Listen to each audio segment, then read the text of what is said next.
Quackfest is a school fair which is held every year in order to raise money that are donated to different charities that Kuwait supports, the school in Sri Lanka, and also to many community and service programs organized in Kuwait. This year, the main community and service program that was chosen was Workers' Appreciation, and they had 1/3 of the collected money donated to them to say farewell to the Kuwait security team that are leaving this year. Moving on to the Quackfest itself, each grade 8 students had to get into a group and create a game that will be played in the Quackfest, and organize it themselves to entertain the kids and make the festival more enjoyable. There were also many booths that sold goods, accessories, and also there were food, snacks here and there. At the Quackfest, there was a band playing in the beginning, which later on turned into a stage for others who'd signed up to sing and play. Along with this, there was face painting and hennas too, as well as prizes including clothes, jewelry, in addition to technology items. This year's theme was Candyland, and the place was filled with candy wrappers flying here and there. Each of the grade 8's game had to do with candy, and each had to have a certain amount of tickets to be able to play the game. My game in the Quackfest was Wheel of Serendipity, along with Maham, Reem, Salah, and Mohanad. There are many communities QA was serving this year in the Quackfest. First of all, it's our sister school in Sri Lanka. 1/3 of the money that was gained in the Quackfest was all donated to the school to help them fill their needs of stationery, pencils, rulers, pens, erasers, and all other school supplies for the students.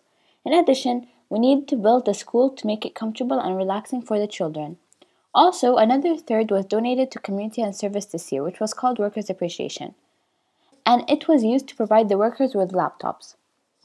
This community and service is very important this year because it's the last year for some of the security guards since their contract has ended. This is our final chance to say goodbye and thank them for all their hard work they've done to protect the students. Furthermore, the Department of the Community and Service will have some more money running to allow more ranges of activities. Our main goal is to earn money and make sure to have the people coming and have fun. My job within the group was to make the poster and designs that will be hanged on our board that will describe our game that we created as a group. Maham was our group leader and she was the person in charge of sending all the documents and information to Miss Loveridge. Mohamed and Salah took care of the sponsors and made the wheel with the help of Mr. Mitchell, our materials technology teacher. Finally, Reem was in charge of making the mini wheels that will be hung around our game to make it look attractive and have kids playing our game. As I mentioned before, our theme was called Candyland.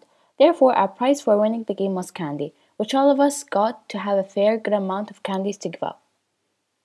Lastly, Maham and me were also in charge of designing the wheel and adding different parts and the arrows that it will land on. I also had to provide one of the boxes that will contain the prizes. Our game was basically spinning a wheel, which had 5 different choices on it: box 1, box 2, box 3, and box 4, and the jackpot.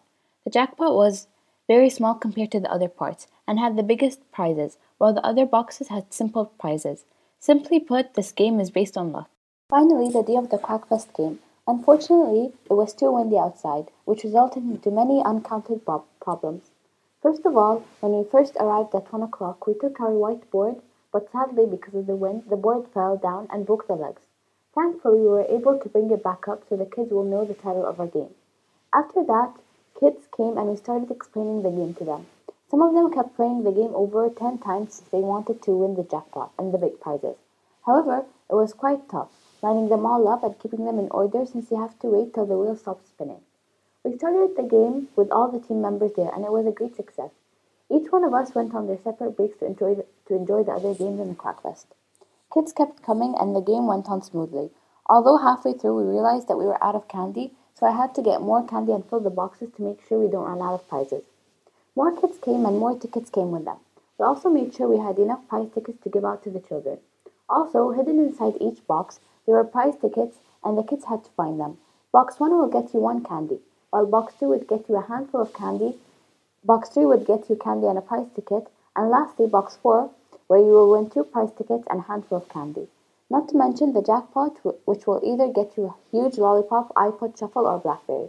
All of the prizes were won and taken by the end of the Quackfest. At the end, we had to clean up our place, and it was really simple since our game wasn't so complicated, and all we had to do was get our wheel, the tables, and the board inside. Then we had to clean the floor, which was quite easy since there weren't many candy wrappers. Overall, I think we got a fair amount of tickets, and the game was really enjoyable. even to me who was welcoming the kids.